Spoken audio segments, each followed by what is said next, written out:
కొందరు నాన్ రెడ్ల వల్ల నిజమైన రెడ్డి కుల మనుగడకి ప్రమాదం ఏర్పడిందని ప్రపంచ దేశాల్లోని రెడ్డి కుల బంధువులను ఐక్యం చేసి భవిష్యత్ రెడ్డి జాతి మనుగడకు ప్రతి రెడ్డి బిడ్డ అంకిత భావంతో పనిచేయాలని, పౌరుషానికి, త్యాగానికి, దాన ధర్మంకు రెడ్లు ప్రతీక అని మాజీ ఎమ్మెల్యే బైరెడ్డి రాజశేఖర్ రెడ్డి అన్నారు. నంద్యాల పట్టణం రాజారెడ్డి ఫంక్షన్ హాల్ నందు అటాసంగా అఖిల భారత రెడ్ల ఐక్యవేదిక ఆత్మీయ సమావేశం జరిగింది. ముఖ్య అతిథిగా పాల్గొన్న మాజీ ఎమ్మెల్యే బైరెడ్డి రాజశేఖర్ రెడ్డి మాట్లాడుతూ రెడ్లందరూ ఐకమత్యంగానే ఉన్నారన్నారు. ఆనాడు నీలం సంజీవరెడ్డిని ఐక్యతతో నంద్యాల ఎంపీగా కలిసి గెలిపించుకోవడం జరిగిందన్నారు. అదే ఐక్యత ప్రతి ఒక్కరిలో రావాలని, ఉయ్యాలవాడ నరసింహారెడ్డిని స్ఫూర్తిగా తీసుకుని ఆయన పోరాటం మొదట మహమ్మదీయులపై దండయాత్ర చేసి గెలుపొంది తర్వాత బ్రిటిష్ వారితో పోరాడి వీరమరణం పొందారని గుర్తు చేశారు. ఛత్రపతి శివాజీ కంటే 300 సంవత్సరాల ముందు మన రాయలసీమ ముద్దుబిడ్డ ఉయ్యాలవాడ నరసింహారెడ్డి దండయాత్ర చేసి విజయాలు సాధించారని తెలిపారు.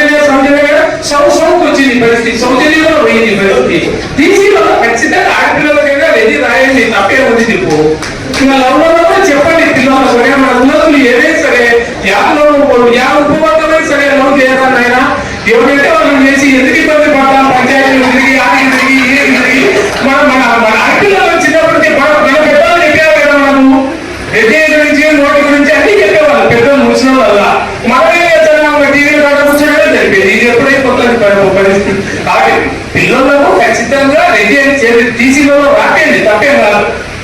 క్యాస్ట్ రాపేయండి. కొంతమంది రాష్ట్రంలో అది బలవంతం ఏది కాదు పరిస్థితి. లవ్లుగా పిల్లలు పాపం మనవాళ్ళ వరకు తెలియక జరుగుతున్నాయి, మెచ్యూర్ మంది దాకా జరుగుతున్నాయి. రెడ్డి వాడు పోలీసుడైనా వాడు వ్యవసాయం చేశాక పిల్లలు చేయకున్నాను అప్పుడు వాడు అదే ఇస్తాను పరిస్థితి. వ్యక్తిగతం అని మనం చెప్పలేమని సంక్షేమం మీద ప్రతి వాళ్ళు దృష్టి పెట్టాలి. పేదవాళ్ళని దృష్టి పెట్టుకొని చేస్తే ఈ సంఘాల మీద వాళ్ళు కూడా ఆసక్తి చూస్తారు. పరిశ్రమలు వచ్చారు ఊరికే ఏం చెప్పడం పాత్రలు చెప్పుకుంటున్నారు, నాకు చెప్పుకుంటున్నా చెప్పుకోవడం చూస్తే ఏం లాభలేదు. దయచేసి నేను చెప్పినవి తప్పు. రెడ్డి సంఘం తరఫు నుంచి విద్యాదాన ప్రోగ్రామ్స్ ఇలాగన్నీ చేస్తున్నాం. ఏదో సంవత్సరానికి ఒక ప్రోగ్రాం చేసుకునేది, కార్తీక దీపోత్సవము, వనభోజనాలను చేసేది ఇలాగా చేస్తున్నాం. కానీ ఐక్యత అని చెప్తున్నారు. మనలో ఐక్యత రావాలంటే ముందు ఏంటి రీజన్స్ వెతకండి. ఎందుకు ఐక్యత లేదు మన రెడ్లలో అనే దానికి రూట్ కాజ్ నుంచి వెతకండి. రూట్ కాజ్ నుంచి పెద్దలు వెతికినప్పుడు తెలుస్తుంది. మెయిన్ గా ఏంటంటే మన రెడ్డి కులస్తులు ధీరత్వము, ధైర్యత్వము, పౌరుషం తగ్గిందంటాను నేను. ఎందుకు అంటే దీనికి మన రెడ్డి మహిళలే కారణం అంటారు. కాలంలో ఇక్కడ ఎన్నిక కాబట్టినటువంటి కాలానికి ఇక్కడికి చాలా మార్పు వచ్చింది. బాధాకరం.